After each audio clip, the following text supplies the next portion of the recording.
Olá, seja bem-vindo ao programa desta semana. Hoje vamos falar de fenómenos paranormais. E após a nossa reportagem Saber Tudo, junto da nossa convidada, a doutora Maria Luísa Albuquerque.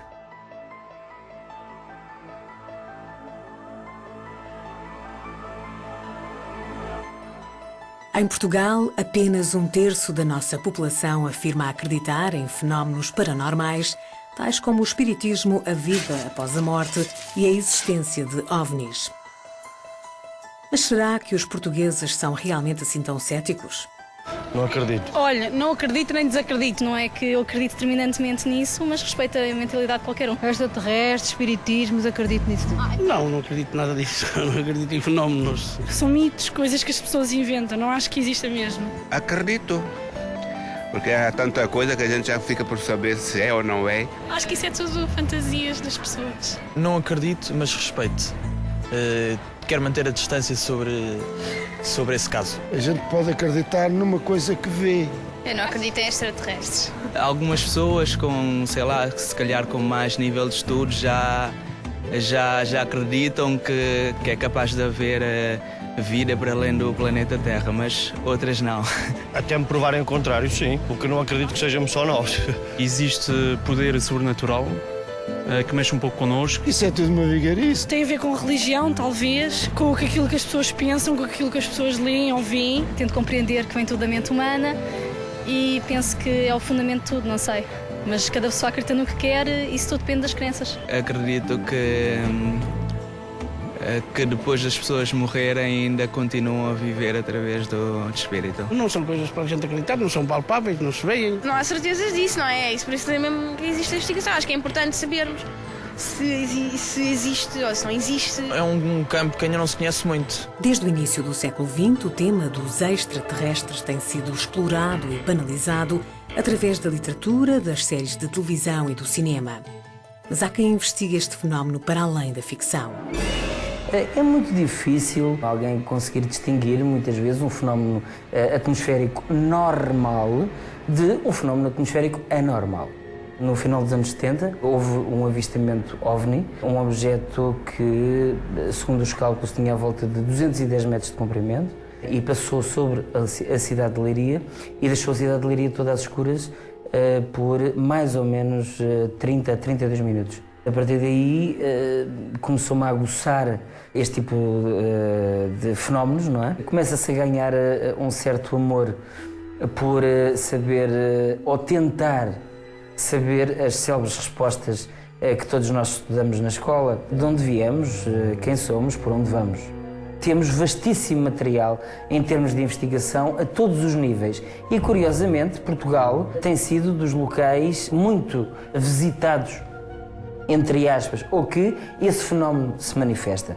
Mas também temos que ter muito cuidado nos relatos, porque há muita gente que procura o protagonismo, procura os seus 5 minutos de fama. Em Portugal temos muito pouca coisa que nos possamos agarrar em termos de investigação, porque não há os budgets, ou seja, o dinheirinho, os euros, para fazer este tipo de investigação, apesar de ter existido a CNIFO, a Comissão Nacional de Investigação do Fenómeno OVNI, e houve inclusive até um inquérito que foi distribuído por todos os postos da GNR pelo país para haver então um registro oficial deste tipo de avistamentos.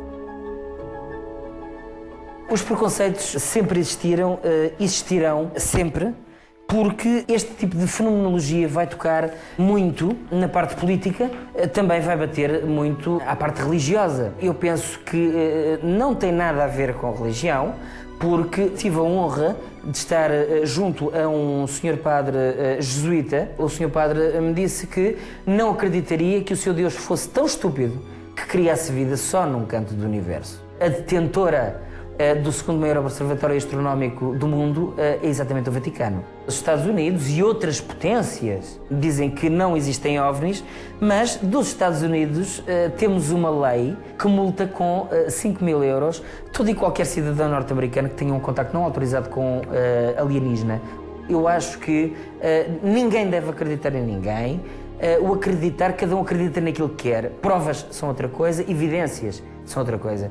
Portanto, eu não quero que acreditem naquilo que eu digo, eu quero que cada um, se entender, se tiver curiosidade, vá, investigue e já há tantos meios para o fazer. A parapsicologia faz a ponte entre a ciência e aquilo que a ciência não pode explicar.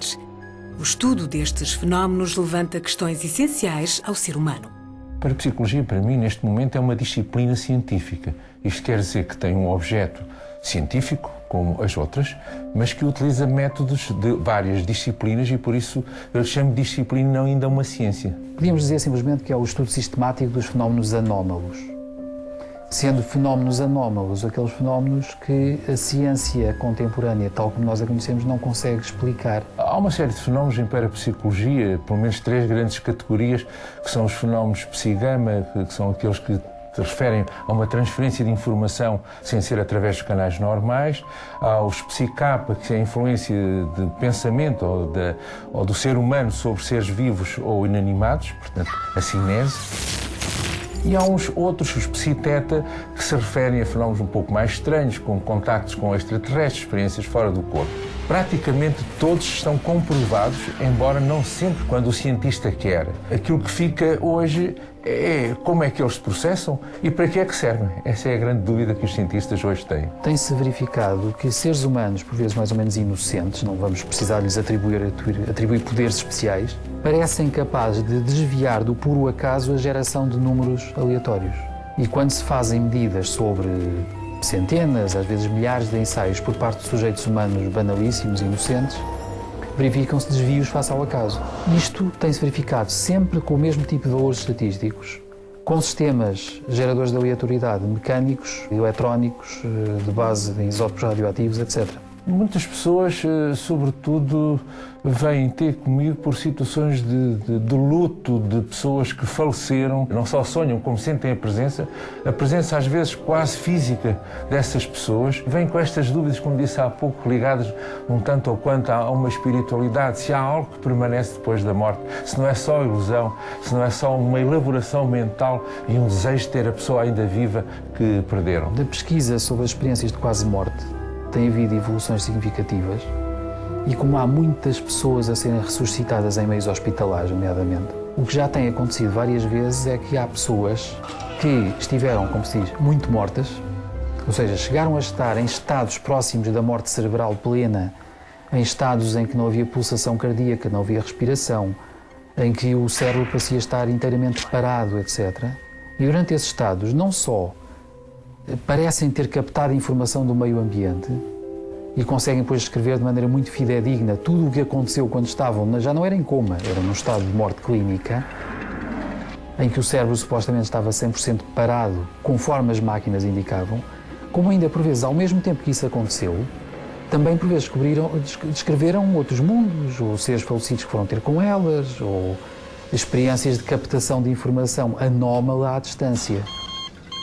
E isto tem surgido com uma certa regularidade. Se realmente se comprovar que este tipo de fenómenos não só já existe, mas como passarão a ser algo comum à humanidade, levam a uma alteração total da nossa visão, da filosofia de vida, por exemplo, da ausência de mentira, porque eu capto aquilo que está a sentir, de uma outra visão de uma vida post-mortem, acabando esta vida física, continuaria uma instância, uma estrutura, a alma, o espírito, ou o que quer que seja, que leva informação e que é suscetível de ser captada por um ser vivo a posteriori.